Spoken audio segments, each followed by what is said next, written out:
রিকু, আমার প্যান্টের পকেটে আমি 5,000 টাকা রাখছি, এটা কোথায়? রিকু, শুনতোস আমার কথা? রিকু, শুনতোস না? উত্তর দাও।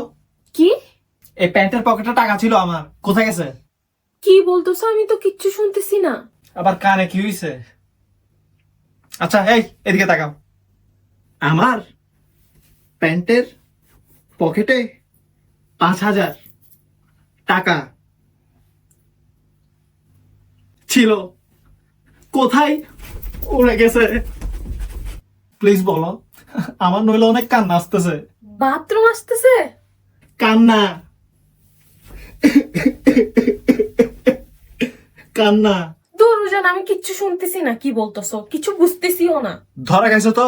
আমার মনে হয় আমি যেদিকে দাঁড়ায় আছি এই জায়গাটাই কোনো সমস্যা আছে। তুমি দেখি আমার জায়গায় আসো, আমি তোমার জায়গায় যাই, তারপর তুমি আমার কথা শুনো নাকি দেখো। হ্যাঁ, কত বাহানা তোমার। আসো,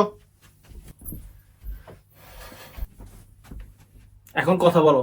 গতকালকে তোমার প্যান্টটা ধোয়ার সময় এক পকেটে টাকা পাইছি, আর এক পকেটে তোমার ফোন। আর তোমার ফোনের কল লিস্টে দেখলাম যে তুমি জেরিনকে 52 বার কল দিছো। সেটা কি কারণে? আমি শুনতেছি না, তুমি কি বলতেছো? জেরিনকে 52 বার কল কেন দিছো? জান, তুমি একদম ঠিক কথা বলছো। এদিকে দাঁড়ালে কিছু একটা হয়, কানে শোনা যায় না। এনে বাদ দাও, কত টাকা আসবে কত টাকা যাবে।